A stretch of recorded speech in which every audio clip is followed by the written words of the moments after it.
Hello friends.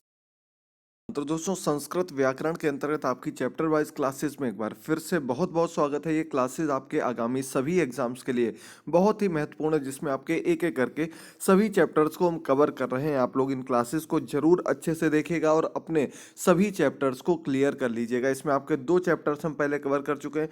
आज आपके सामने है चैप्टर नंबर 3। इसका नाम है अव्यय।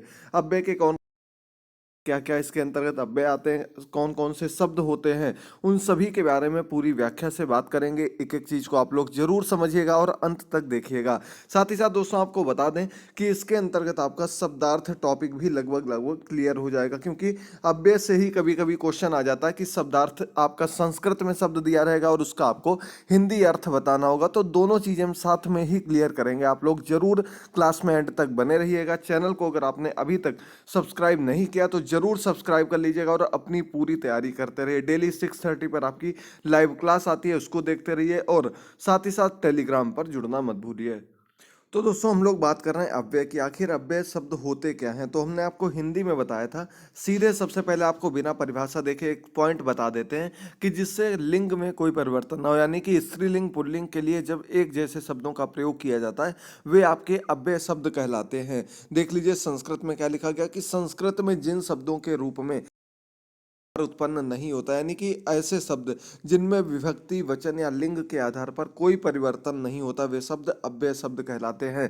यानी कि कैसे शब्द, ऐसे शब्द जिसमें चाहे हम किसी भी लिंग किसी भी वचन के साथ कोई भी प्रयोग करें उनमें कभी कोई परिवर्तन नहीं होता है। हमेशा उन्हीं शब्दों का प्रयोग, चाहे एक वचन हो, चाहे पुल्लिंग हो, चाहे द्विवचन हो, चाहे बहुवचन हो या स्त्रीलिंग हो, हमेशा उन्हीं शब्दों का प्रयोग किया जाता है। उनमें कोई भी विकार उत्पन्न नहीं होता है। ऐसे शब्दों को क्या कहते हैं, अव्यय शब्द कहा जाता है। अव्यय शब्दों के रूप में और विभक्ति, तो देखिए ये पॉइंट सबसे महत्वपूर्ण है, याद कर लीजिएगा। संस्कृत में अगर इसकी परिभाषा की बात की जाए, सिद्धांत कौमुदी एक पुस्तक है, उसके अनुसार अव्यय की परिभाषा दी गई। सदृश त्रसु लिंगेषु सर्वासु च विभक्तेषु वचनेषु च सर्वेश वेद दव्य अवयव, यानी कि सर्वे सदृश सभी जगह समान, त्रिसु लिंगेषु तीनों लिंगों में, सभी विभक्तियों में, सभी वचनों में, सभी जगह जो शब्द समान होते हैं उन्हें अव्यय शब्द कहा जाता है। ये आपके सिद्धांत कौमुदी के अंतर्गत अव्यय की परिभाषा बताई गई है, याद रखिएगा। चलिए आगे बढ़ते हैं। अव्यय के प्रकार कौन कौन से हैं। तो दोस्तों अव्यय कई प्रकार के होते हैं, अलग अलग रूप में आपको अलग अलग प्रकार देखने को मिलते हैं। वाक्य में अव्यय शब्द अनेक प्रकार के प्रयुक्त होते हैं। तदनुरूप अव्यय 5 प्रकार के माने गए। मुख्य रूप से आपके 5 प्रकार के अव्यय पद माने गए हैं। इसमें आपका एक उपसर्ग आ जाता है, इसे बाद में चर्चा करेंगे। क्रिया विशेषण आ जाता है एक, इसके बाद समुच्चय बोधक, मनो विकार सूचक और अन्य प्रकीर्ण। ये आपके मुख्य रूप से प्रकार हैं। इसके अलावा अन्य प्रकार भी होते हैं, उनके बारे में भी हम लोग चर्चा करेंगे। बस आप लोग अच्छे से एक एक पॉइंट को समझते रहिएगा, एक एक अव्यय शब्द को याद कर लीजिएगा, क्योंकि यहाँ से 100% संस्कृत का कोई भी पेपर हो, कम से कम आपके 2 नंबर बन जाते हैं। चलिए बात करते हैं क्रिया विशेषण अव्यय की। तो क्रिया विशेषण अव्यय क्या होता है, क्रिया में किसी प्रकार की विशेषता या भिन्नता लाने वाले शब्द क्रिया विशेषण कहलाते हैं। कुछ क्रिया विशेषण अव्ययों में परिगणित हैं। अव्यय में पठित क्रिया विशेषणों को 3 भागों में विभाजित किया गया। हमने अंतर्गत आपको अलग अलग रूप देखने को मिलेंगे। तो ये आपका एक कालवाचक होता है। कालवाचक में क्या करते हैं हम लोग, कालवाचक ऐसा होता है जिसमें समय का बोध हो रहा हो। जो विशेषण किसी काल या समय का बोध कराते हैं उन्हें कालवाचक क्रिया विशेषण कहते हैं। जैसे कौन कौन से आ गए, अब यहाँ से आप लोगों को याद करना शुरू कर देना है। स्क्रीनशॉट ले लीजिएगा, याद कर लीजिएगा। बाकी आपको पीडीएफ हमारी सफलता मंत्र मोबाइल ऐप पर उपलब्ध करा दी गई है। आगे की पीडीएफ्स भी आपको जल्द ही प्रोवाइड की जाएंगी और आपको प्रैक्टिस सेट भी प्रोवाइड किए जाएंगे। तो प्ले स्टोर पर जाकर के आप लोग डाउनलोड कर सकते हैं। नीचे लिंक दिया गया, उस लिंक से जाकर के आप डायरेक्ट सुपर टेट कोर्स को ले सकते हैं। 150 का स्पेशल डिस्काउंट आपके लिए चल रहा है, SM150 कूपन कोड यूज करके। तो अद्य का मतलब होता है आज, स्वह का मतलब होता है कल, यानी आने वाला कल, जिसे इंग्लिश में हम टुमारो कहते हैं, उसे स्वह कहा जाता है। हेया का अर्थ होता है कल जो कि बीता हुआ, यानी कि यस्टरडे को हेया कहा जाता है। ये पीछे पूछा जा चुका, यूपी टेट में आपका स्व भी पूछा जा चुका है। अगला अन्यद्यु, परेद्यु और अपरेद्यु, ये आपके दूसरे दिन के लिए प्रयोग किए जाते हैं। ठीक है दोस्तों, अन्यद्यु, अपरेद्यु और परेद्यु, ये तीनों आपके दूसरे दिन के लिए प्रयोग किए जाते हैं, याद रखिएगा। अगला आपका है तावत। तावत का प्रयोग किया जाता है तब तक के लिए। किसके लिए करते हैं? तावत का प्रयोग करते हैं हम लोग तब तक के लिए। अगला सदा सर्वदा सततम, ये आपका हमेशा के लिए प्रयोग किया जाता है। सदा सर्वदा सततम, ये तो आप लोगों को पता होगा, हिंदी के ही शब्द हैं, आप लोग आसानी से समझ सकते हैं। ऐसे शब्दों को क्या कहते हैं? हम तत्सम शब्द कहते हैं, जो संस्कृत के सेम टू सेम हिंदी में जो हम प्रयोग करने लगते हैं। अगला है आपका ततः, ये कहा जाता है फिर को। ठीक है, ततः किसको कहते हैं? फिर को कहा जाता है। संप्रति, ये बहुत ही महत्वपूर्ण है, संप्रति अभी को कहा जाता है, याद रखिएगा। जस्ट अभी जो हम लोग संप्रति संस्कृत में कहलाता है। अगला आपका कदा कहलाता है कब को। कदा किसको कहते हैं? कब को कहते हैं। प्रातः कहा जाता है सुबह को। चिरम कहते हैं देर तक, ये भी महत्वपूर्ण। जो इंपॉर्टेंट बता रहे हैं उनको आप लोगों को भले ही नोट कर लीजिए या दिमाग में नोट कर लीजिए, याद जरूर रखिएगा, यहाँ से आपके जरूर क्वेश्चन बनते हैं और कई बार पूछे भी गए हैं। तो चिरम के किसको कहते हैं? देर तक को कहते हैं। अचिरम, अचिरेण या फिर अचिरात को कहते हैं शीघ्र को। अचिरम का प्रयोग करते हैं दोनों पूर्ण। यहाँ पर अधुनैव का प्रयोग किया जाता है, के ऊपर संप्रति का प्रयोग किया गया था अभी के लिए, और अधुनैव का प्रयोग भी हम अभी के लिए करते हैं, याद रखिएगा। अगला क्वेश्चन है पुनः या भूयः, इसका प्रयोग किया जाता है फिर के लिए। ठीक है दोस्तों, पुनः या भूयः का प्रयोग किसके लिए करते हैं? फिर शब्द के लिए किया जाता है, हिंदी अर्थ इसका फिर होता है। अद्यत्य का प्रयोग अद्यत्य का प्रयोग आजकल के लिए किया जाता है। परस्वः का प्रयोग परसों के लिए किया जाता है। देखिए, जो आने वाला, स्वः के आगे पर लगा दिया, यानी कि परस्वः हो गया। परस्वः का मतलब जो आने वाला परसों है, डे आफ्टर टुमारो जिसको कहते हैं। अगला आपका परह्यः, ह्या मतलब हमने बताया था बीता हुआ कल, पर लगा दिया यानी कि परसों। कैसा परसों? बीता हुआ परसों आपका परह्या कहलाता है। इसके बाद आते हैं एकदा शब्द पर। एकदा का मतलब होता है एक बार। ठीक है दोस्तों, यहां तक बिल्कुल आपको क्लियर हो गया होगा। उम्मीद करते हैं यहां तक आप लोग पूरा अच्छे से तैयार कर चुके होंगे। चलिए आगे बढ़ते हैं अगले प्रकार पर। अगला प्रकार आ जाता है स्थानवाचक क्रिया विशेषण। अब आपके कालवाचक हो गए स्थानवाचक, ऐसा क्रिया विशेषण जो अव्यय शब्द किसी स्थान का बोध कराते हैं, उन्हें स्थानवाचक क्रिया विशेषण कहते हैं। तो ऊपर आपको पता लग गया कालवाचक। अब अत्र किसको कहते हैं? अत्र कहा जाता है यहाँ को। यत्र कहा जाता है जहाँ को। ठीक है, इसका सर्वत्र कहा जाता है सब जगह को। ठीक है, अत्र, यत्र, सर्वत्र सब जगह होगा। अत्रैव यहीं पर, अत्रैव का मतलब होता है यहीं पर। इसका यत्रैव, या और आ में अंतर समझिएगा, यहाँ से आपका कंफ्यूजन बन जाता है। तो अत्रैव हो गया यहीं पर, यत्रैव हो गया जहाँ पर। ठीक है, अगला पॉइंट आपके सामने क्वापि। क्वापि कहा जाता है कभी भी के लिए। कभी भी के लिए किसका प्रयोग करते हैं? क्वापि का प्रयोग करते हैं। क्वचित का प्रयोग किया जाता है कहीं के लिए। ठीक है, क्वचित का प्रयोग कहीं के लिए करते हैं। तत्र का प्रयोग हम करते हैं वहां के लिए। प्रयोग करते हैं हम कहाँ के लिए? ये अन्यत्र का प्रयोग करते हैं, अन्यत्र चले जाए यानी कि किसी अन्य स्थान पर चले जाना। तो क्या कहलाता? अन्यत्र का मतलब हो गया किसी दूसरे स्थान या अन्य स्थान पर चले जाना, अन्य स्थान पर। अगला अत्र, तत्रैव। तत्रैव का मतलब होता है वहीं पर। वो क्वा का मतलब होता है कहीं। ठीक है, क्वा का मतलब क्या होता है? कहीं होता है। ई का मतलब होता है यहाँ। कुत्र, कुत्रचित का मतलब कहीं होता है। कुत्रचित का मतलब क्या होता है? कहीं, इसका हिंदी अर्थ होता है, याद रखिएगा। एक एक बार बार रिपीट कर रहे हैं ताकि आप लोग भूलें ना, गलती ना करें। इसका बाद आता है पुरः। पुरः का अर्थ होता है आगे। निकषः का अर्थ होता है समीप। इसका ऊपरी का अर्थ होता है ऊपर, और ऊपरी पर, ऊपरी ऊपर का मतलब होता है ऊपर ऊपर, यानी कि सबसे ऊपर, टॉप जिसको कहते हैं उसे हम क्या कहते हैं? ऊपरी ऊपर कहा जाता है। और ऊपर सिर्फ ऊपर को कहा जाता है। दोनों में थोड़ा सा डिफरेंस है, समझ लिया होगा आपने। आगे तीसरे नंबर पर बढ़ते हैं रीतिवाचक क्रिया विशेषण। ठीक है, ये आपके क्रिया विशेषण के प्रकार चल रहे हैं, जिसमें क्या शब्द हो, ऐसे अव्यय शब्द किसी रीति का बोध कराते हैं, उन्हें रीतिवाचक क्रिया विशेषण कहते हैं। यहाँ से क्वेश्चन कई बार बन चुका है। कथम किसको कहा जाता है? तो कथम आपका अव्यय शब्द है जिसका अर्थ होता है कैसे। इसके बाद आपका सह, साकम, समम और सार्धम का मतलब होता है साथ। ठीक है, साथ के लिए इनमें से कोई भी शब्द पूछा जा सकता है, सह, साकम, समम या सार्धम।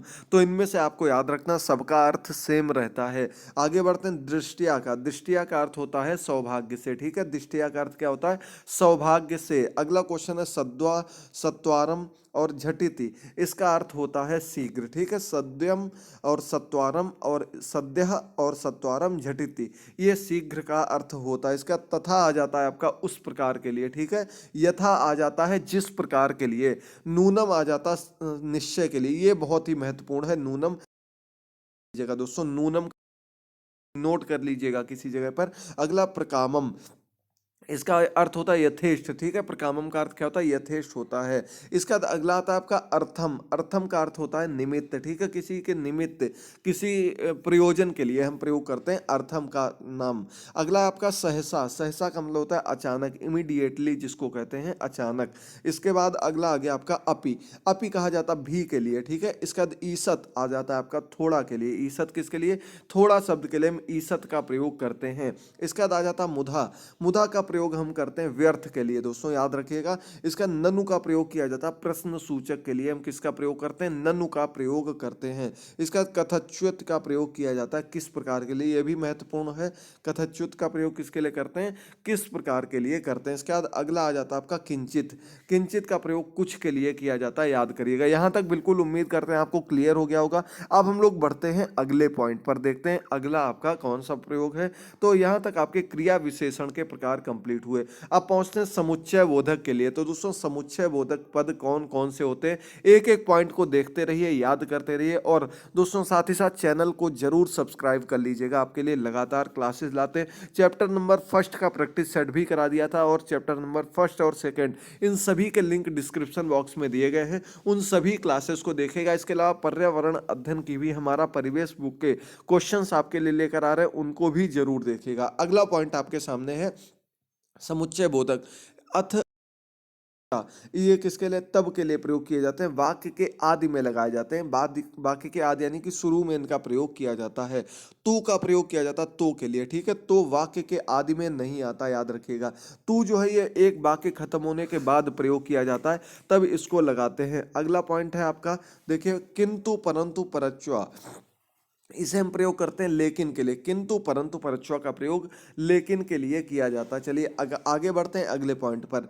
वा का प्रयोग करते हैं या के लिए। इसका प्रयोग प्रत्येक शब्द के उपरांत अथवा दोनों के उपरांत होता है। या के लिए यानी कि और शब्द के लिए हम क्या? वा का प्रयोग करते हैं, वा, याद रखिएगा।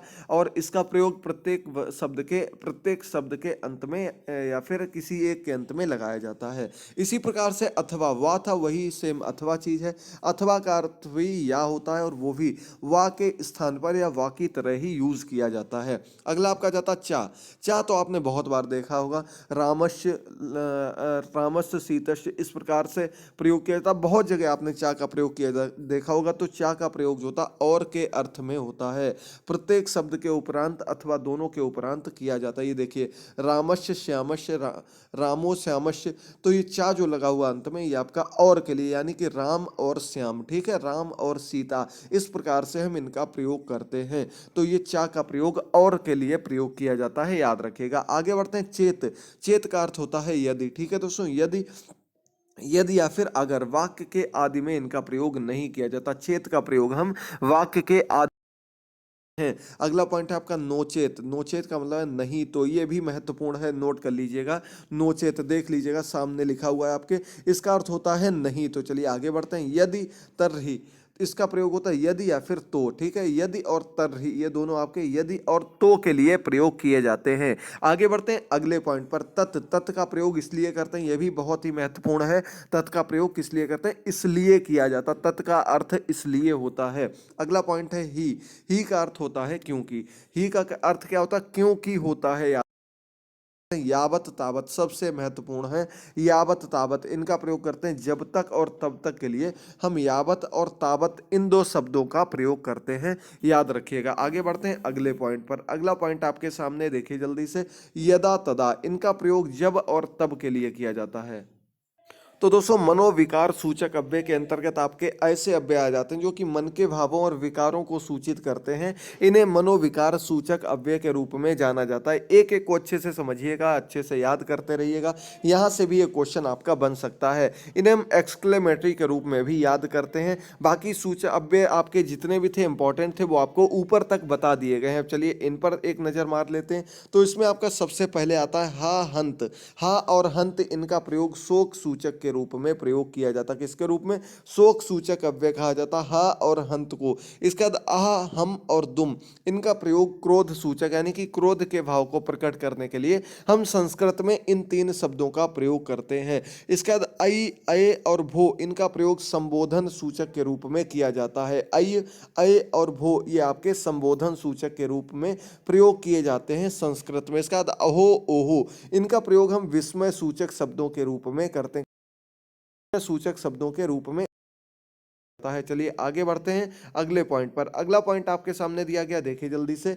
अहो, ओहो हो गया। बत, बत का प्रयोग दया सूचक शब्दों में किया जाता है। किसके लिए करते हैं? दया सूचक शब्दों में हम बत का प्रयोग करते हैं। इसके बाद आ जाता है आपका अरे, रे और रे, इनका प्रयोग अवज्ञा सूचक के रूप में किया जाता है। किसके लिए? अवज्ञा सूचक के लिए संस्कृत में आपके ये तीन शब्द प्रयोग किया जाता है। अब सबसे अंत में आपका आ जाता है किम और धिक, ये दो शब्द आपके धिक्कार सूचक के रूप में प्रयोग किए जाते हैं। धिक्कारने के लिए, किसी को नीचा दिखाने के लिए प्रयोग किए जाते हैं। तो ये आपके यहाँ तक पूरे क्लियर हो गए आपके मुख्य रूप से जो अव्यय पद थे।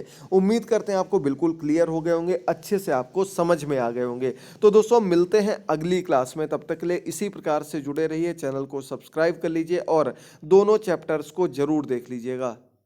साथ ही साथ दोस्तों आपके लिए डेली शाम को 6:30 पर एक लाइव क्लास लाते हैं। इसमें आपके अलग अलग सब्जेक्ट के इंपॉर्टेंट क्वेश्चंस को कवर किया जाता है। आज की क्लास में कोशिश करेंगे आपको संस्कृत के क्वेश्चन सुपर टेट और यूपी टेट के लिए एक साथ नए नए क्वेश्चंस करा दिए जाएं। तो आप लोग आज की क्लास में जरूर जुड़िएगा। शाम को 6:30 बजे क्लास लेकर आते हैं। साथ ही साथ दोस्तों आप यदि हमारी सफलता मंत्र मोबाइल ऐप को इंस्टॉल कर लेंगे, वहाँ पर आपको फ्री और पेड दोनों तरीके के नोट्स प्रोवाइड कर रहे हैं। जल्दी वहाँ पर आपके लिए टेस्ट सीरीज भी लाने वाले हैं। तो अपना ख्याल रखिए, डेली क्लासेस से जुड़ते रहिए, चैनल को सब्सक्राइब करिए, बेल आइकन को प्रेस करिए और टेलीग्राम पर जुड़ना मत भूलिए। वहां भी आपको नोट्स और अलग अलग क्वेश्चंस कवर किए जाते हैं। थैंक यू दोस्तों, गुड बाय, टेक केयर।